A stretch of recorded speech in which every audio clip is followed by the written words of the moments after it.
Hey everybody, welcome back. My name is Sarah Otto-Combs and I am an Ayurvedic practitioner as well as the founder of Siddha Labs. Okay, today we are going to talk about a massively important topic, namely the Ayurvedic perspective on your menstrual cycle. And I'm going to cover what doshas rule what part of the cycle, how we can use the knowledge of the doshas to understand and correct common disorders like cramping and PMS and PMDD, and some simple herbal solutions you can use to help yourself manage some of these conditions, right? Okay, so let's dive right in. So the Western perspective of the menstrual cycle recognizes the onset of menstruation as the first day of your period.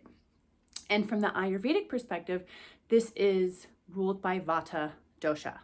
Vata rules all excretion of sweat, defecation, urination, and menstruation, and especially Apana Vayu is active at this time, right? It's the shedding and release. Then we have Kapha dosha that comes in to rebuild. Vata has just cleaned everything out, and now your body's like, all right, I got rid of that old stuff. I'm gonna make a brand new bed for that baby, right? AKA the endometrium, which is now being rebuilt in your body.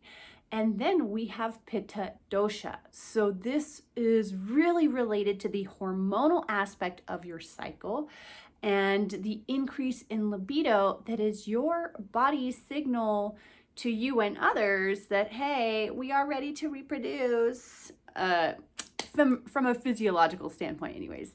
So that is a very brief overview of the doshas. Now, how can we use knowledge of the doshas to understand common symptoms like PMS, PMDD, and cramping, which from my experience and from what I've heard from women all around the world are some of the most uncomfortable aspects of having a period. At this point, I just want to stop and say, you should not be experiencing pain or discomfort during any part of your menstrual cycle, because when you are, it means that something is off within your entire organism.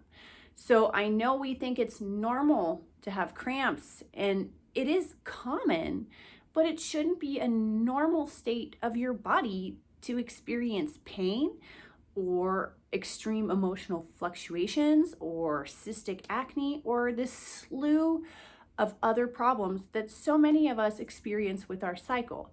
But the beauty of it is that it's not just your cycle. These are wonderful markers that we can use to learn about what our bodies are telling us is going on, right?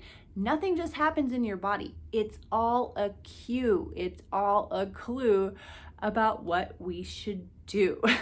So if you are having extreme symptoms, work with a practitioner. I do, even though I am one, and I'm happy to recommend someone to you. Okay, little segue there. So let's start by talking about PMS and cramping, because these are big problems for a lot of people. So cramping is caused by a blockage in the down and out flow of the menses, right? So most commonly, it is Vata dosha that is at play here. It isn't always, and I just can't cover all the possibilities, nor would it make sense to. But most commonly, it is Vata dosha. So to mitigate cramping, what do we need to do? Well, first of all, we need to follow a Vata pacifying diet and lifestyle, and we need to make sure we are not exercising or doing much of anything the first 2 days of your flow, right? You need to relax and let your body do its thing. So it's Vata dosha at play.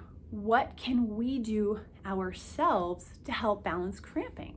I know for me, I have had really, really painful cramps in the past, and these tips have helped me tremendously. So what you can do is take 1/2 teaspoon of castor oil, starting 5 days before you're expecting your cycle to come, and you're going to take it 1/2 teaspoon after 2 meals a day.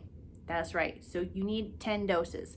And you really need that much if your body is at the point where you're having cramps, because that's telling us that disorder has been there for a while. So it's going to take a little work to get it out. And I can't remember if I mentioned this, but you also need to follow a Vata pacifying diet and lifestyle. Okay. Another simple remedy is to take Triphala at night. This will also help stimulate Apana, the downward and outflow.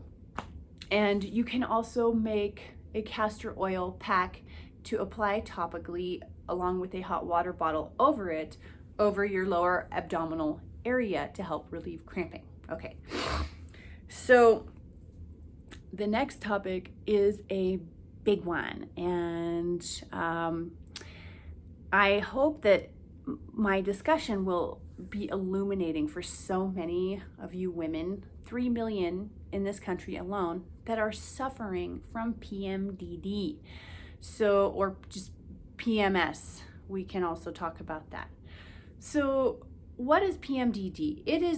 It's like extreme volatility, right? You're oscillating from like super angry to then you're crying, and then you're like passed out on the floor, and you can't handle anything, and you start fights with people, and like nobody wants to be around you.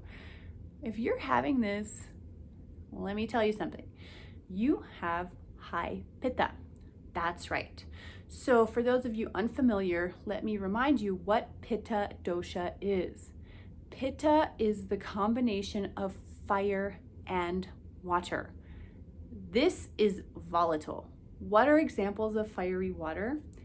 Gasoline, alcohol, acid, right? All of these things that can explode. And that's what Pitta is made of. So when you're having that kind of symptomatology, you have high Pitta. And this is actually a relief to understand, because once you understand the root cause of a problem, you can be empowered to do something about it.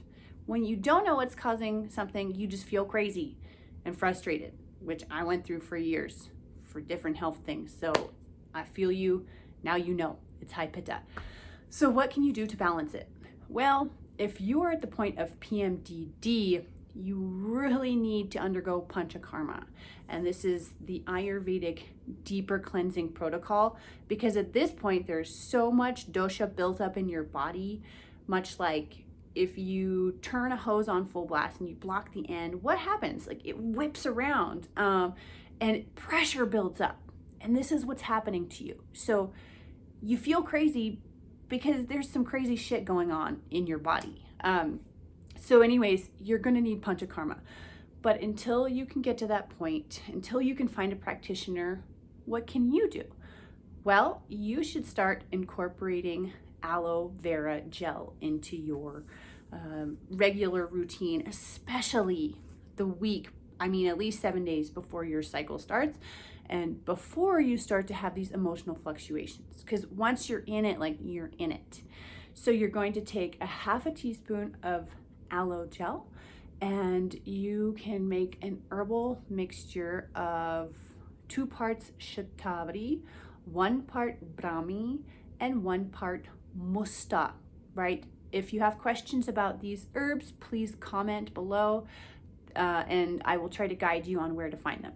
But take this mixture along with the 1/2 teaspoon aloe gel, so 7 days before your cycle starts, and you might even want to take it longer. This should really help to balance some of those symptoms, because it should be working to pull excess Pitta out of the body. Now, again, this is